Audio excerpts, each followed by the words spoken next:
Assalamualaikum warahmatullahi wabarakatuh. Alhamdulillahi rabbil alamin. Alhamdulillahi wa salatan wa salaman ala ibadihi alladhina istafa. Ya Rabbana lakal hamdu kama yanbaghi li jalali wajhika wa 'azimi sultanik. Lakal hamdu hatta tarda wa lakal hamdu idza radit wa lakal hamdu ba'da ridha. Alhamdulillah wa syukurillah yang telah mengumpulkan kita di tempat yang penuh berkah ini bersama orang baik, bersama orang yang diberkahi oleh Allah Subhanahu wa taala, bersama ahlul Quran dan keluarga ahlul Quran. Suatu hari hadirin yang dimuliakan Allah Subhanahu wa taala, Rasulullah sallallahu alaihi wasallam berdiri tegak di hadapan sahabat lalu bertanya, "Hai sahabatku, atadruna man ahlul Quran?" Pertanyaan ini cukup membuat keributan di antara sahabat Rasulullah sallallahu alaihi wasallam. Pertanyaan ini apa? Kata Rasulullah sallallahu alaihi wasallam, "Tahukah kalian siapa keluarga Allah?" Merasa heran para sahabat, kok Allah itu punya keluarga?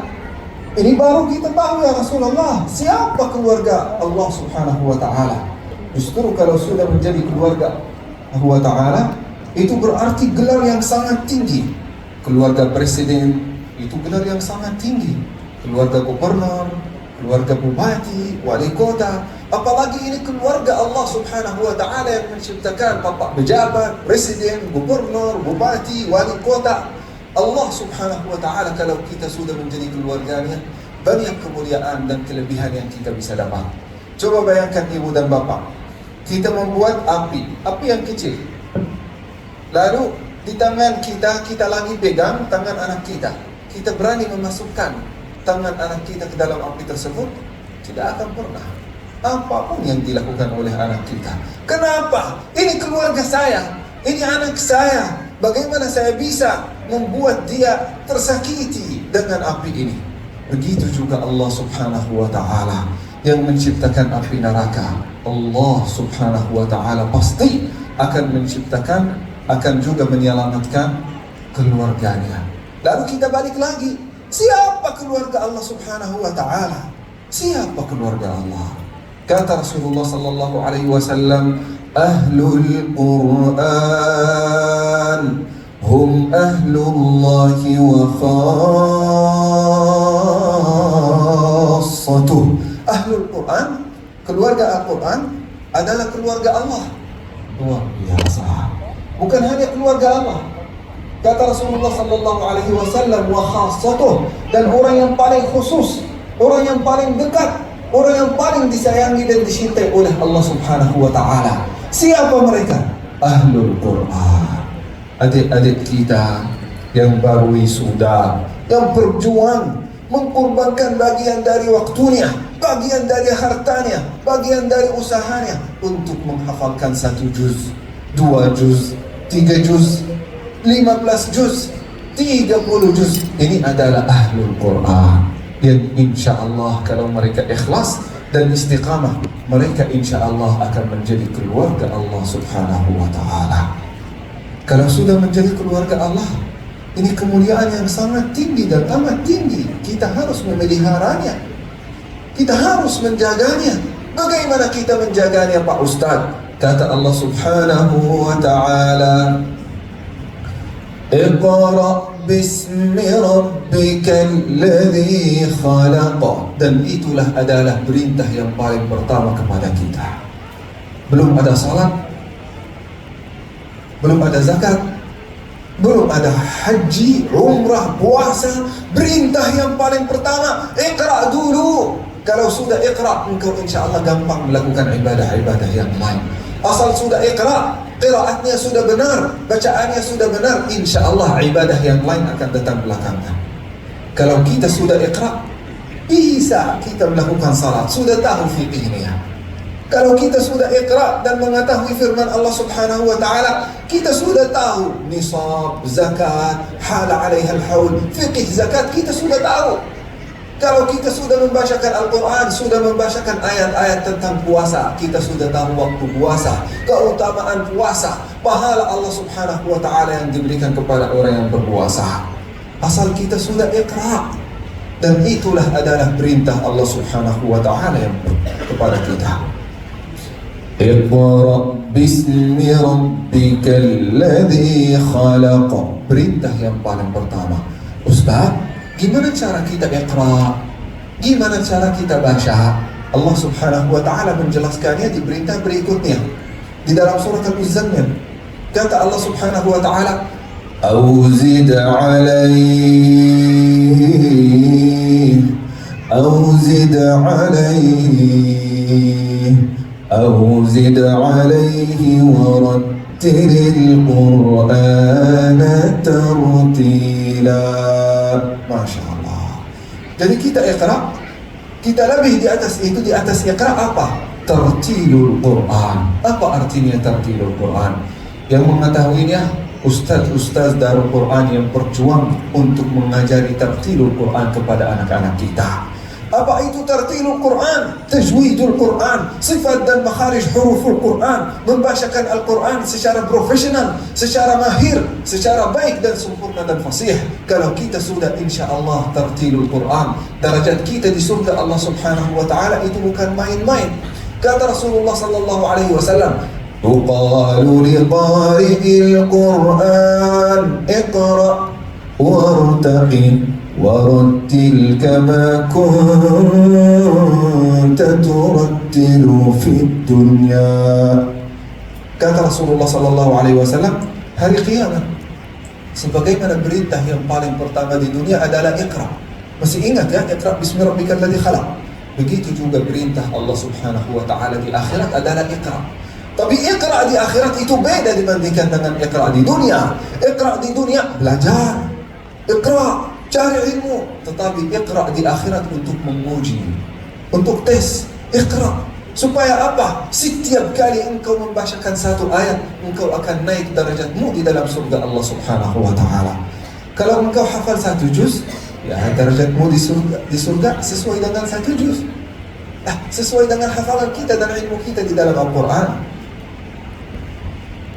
Hafalan kita 15 juz, lumayan, kita sudah tengah surga. Hafalan kita 30 juz, derajat kita di surga Allah Subhanahu wa taala. Kata Allah Subhanahu wa taala dalam surat An-Nisa, "Faulaika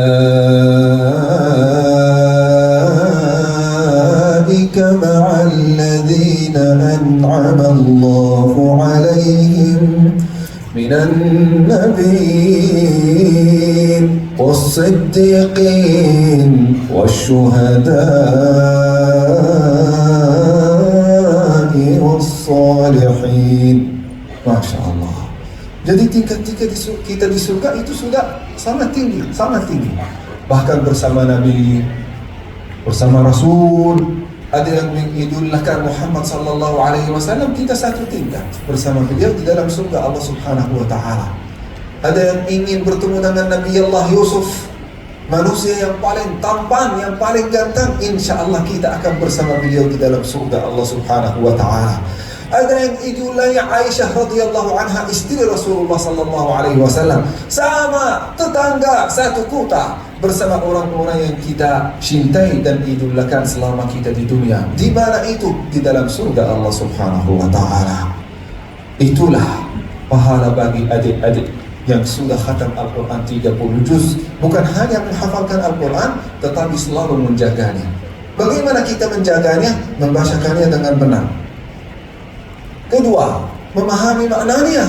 Jangan asal kita menggerakkan bibir dan lidah, tetapi kita harus menggerakkan hati kita untuk khusyuk dan tilawah setiap kali membacakan Al-Quran. Iya, kita akan menggerakkan bibir kita, tetapi insya Allah kita akan menggerakkan anggota badan kita untuk juga mengamalkan Al-Quran. Jadi kita membacanya dengan benar, kita memahaminya, kita juga mengamalkan Al-Quran. Dan itulah adalah inti dari penghafal Al-Quran. Penghafal Al-Quran sikapnya harus jauh lebih mulia dibandingkan dengan manusia yang lain. Akhlaknya lebih terpuji dibandingkan dengan manusia yang lain. Ibadahnya lebih hebat daripada orang lain. Itulah tanda-tanda penghafal Al-Quran yang sudah menjadi keluarga Allah Subhanahu wa ta'ala. Kalau kita sudah melakukan 3 hal ini, terjamin insya Allah tingkat kita di surga Allah subhanahu wa ta'ala itu tingkat yang paling tinggi. Bukan hanya diri kita, tetapi kita akan membawa ibu, bapa kita dan keluarga yang kita sayangi di dunia. Sebagaimana Rasulullah sallallahu alaihi wasallam bersabda, orang tua ahlul Quran yang selalu mendorong anaknya untuk hafal Al-Quran, mendukung anaknya untuk hafal Al-Quran, menyediakan waktu, kesempatan anaknya untuk hafal Al-Quran, mahkota yang sinarnya lebih terang daripada matahari, luar biasa. Bukan hanya itu, orang tua kita kalau mereka ditakdirkan oleh Allah subhanahu wa ta'ala disiksa karena maksiat dan dosa yang pernah mereka lakukan, insya Allah akan dilindungi, diselamatkan oleh Allah subhanahu wa ta'ala karena keberkahan anaknya yang pernah menjadi penghafal Al-Quran. Jadi saya hari ini sangat bangga melihat ibu dan bapak orang tua ahlul Quran yang mendorong anaknya untuk menghafal Al-Quran. Insya Allah kehebatan mereka di surga, satu tingkat, satu surga bersama anaknya tercinta yang pernah menjadi penghafal dan sahabat Al-Quran. Luar biasa. Disitulah Allah subhanahu wa ta'ala akan memanggil, Udkhulul jannah, Udkhulul jannah antum wa azwajukum tuhbarun. Masuklah surga bukan sendirian, tetapi bersama orang-orang yang kalian sayangi di dunia. Kata Ibnu Qayyim, ahlul Quran, sahabat Al-Quran khususnya yang sudah hafal 30 juz akan diberi kesempatan oleh Allah subhanahu wa ta'ala untuk memberi syafaat kepada 10 orang yang paling kita sayangi. Saya ingin adik-adik yang sudah menghafal Al-Quran sekarang mempersiapkan nanti les ditulis di dalamnya 10 orang yang paling kita cintai di dunia. 10 nama ini ditempelkan di tempat yang kita sering kunjungi, tempat istirahat, rumah, dimanapun yang kita selalu membacakan. Setiap kali kita merasa malas untuk murajaah dan menjaga Al-Quran, ingat orang yang kita sayangi di dunia. Kita ingin bertemu bersama mereka di surga Allah subhanahu wa ta'ala.